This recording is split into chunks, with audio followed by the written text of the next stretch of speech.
তোমরা কেমন আছো? আশা করছি তোমরা খুব খুব ভালো আছো। তো ফ্রেন্ড দেখো, আমি রেডি হয়ে চলে এসেছি মন্দিরে। তো মন্দিরে অনেকদিন ধরেই ভাবছিলাম, তো মায়ের অসুস্থতার জন্য তো বলেছিলাম মায়ের কাছে পুজো দেবো। তো রেডি হয়ে চলে এসেছি মন্দিরে পুজো দিতে। তো চলো ফ্রেন্ড, দেখতে থাকো। তো ফ্রেন্ড, পুকুর থেকে পাটা ধুয়ে চলে এলাম, মন্দিরে ঢুকবো। তো এত পরিমাণে ভিড় হয়েছে আজকে, শনি মঙ্গলবার করে তো ভিড় হয়, কিন্তু আজকে প্রচুর পরিমাণে ভিড় হয়েছে। তো আমার বোনটাকে তারপরেই তো মন্দিরে ঢুকে গেলাম, দিয়ে পুজোটা দিয়েই দিলাম। তো মন্দিরে তো মোবাইল নিয়ে প্রবেশ করা নিষেধ।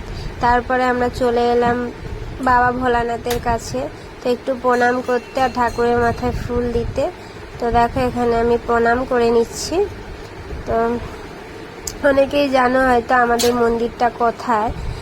হ্যাঁ, তো আমাদের এই মন্দিরটা হচ্ছে কাকদ্বীপেই সবচেয়ে বড় মন্দির, মায়ের মন্দির। তো এই মন্দিরে হয়তো অনেকেই এসেছো মাকে দর্শন করতে।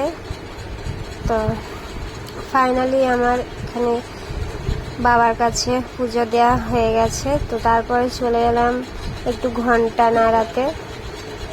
তো ঘন্টাটা নাড়িয়ে নিলাম। তো আমার হয়তো ডেলি ব্লগিং দেওয়া হয় না, তোমাদের সাথে গল্প করারও সময় নেই আমার। জানোই তো, অনেকেই হয়তো জানো আমি এত পরিমাণে ব্যস্ত থাকি। তো আমার ভিডিওটা যদি কারো ভালো লেগে থাকে, তাহলে আমার ইউটিউব চ্যানেলে গিয়ে সাবস্ক্রাইব করে দিয়ে আসতে পারো ফ্রেন্ড, আর একটা করে লাইক দিয়ে আসতে পারো। তো এখানে দেখো, আমি ধূপটা জ্বেলেই দেব। তো মায়ের কাছে তো এসেছি যখন, পুজো দিয়েছি মানে বাতি তো জ্বালাতেই হবে, সেই কারণে আমি এখানে বাতি দিয়ে নেব। তো বাতিটা আমি দিয়ে দিচ্ছি। তো অনেক দিন ধরে ভাবছিলাম পুজো দেব পুজো দেওয়া হয়নি। মায়ের যেহেতু অপারেশন ছিল, তো সেই কারণে মাকে বলেছিলাম যে আমার মায়ের অপারেশন যাতে সাকসেসফুল হয়, সেই কারণে মায়ের কাছে পুজো দেব। তো আজই ভাবলাম মায়ের কাছে পুজোই দিয়ে দিই। দিনটা বিশেষ দিন, শনিবার যেহেতু, তাই আজকের পুজোটা দিয়েই দিলাম। তো এদিক দিয়েই দিলাম। তো বাতিটা দেখো ঠিকঠাক, মোমবাতিটা কোথায় রাখবো তো হচ্ছে না, লাগছেই না, এত পরিমাণে ছাই হয়ে আছে। তো তারপরে তো ওখানে একটা গর্ত মতো ছিল, তাতে বসিয়ে দিলাম। দিকে ধূপটা দেখিয়ে নিচ্ছি। তো সকাল সকাল স্নান করেই তো মায়ের কাছে পুজো দিতে চলে এলাম।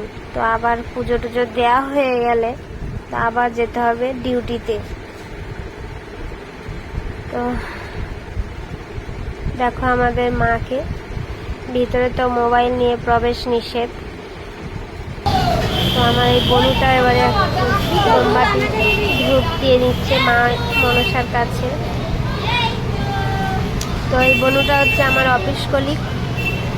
তো আমরা দুজনেই ডিসাইড করেছিলাম যে আজকের দিনে দুজনে শাড়ি পরে এসে দুজনে পুজো দেব। তো ও বলেছিল, দিদি চলো আজকের দিনটা ভালো দিন, তো দুজনে মিলে পুজো দিই। তো তাই ভাবলাম আজকে দুজনে মিলে পুজো দিই। তো দেখো, এদিকে আমাদের হচ্ছে মন্দিরে একটা বড় পুকুরও আছে। দেখো কত লোকজন।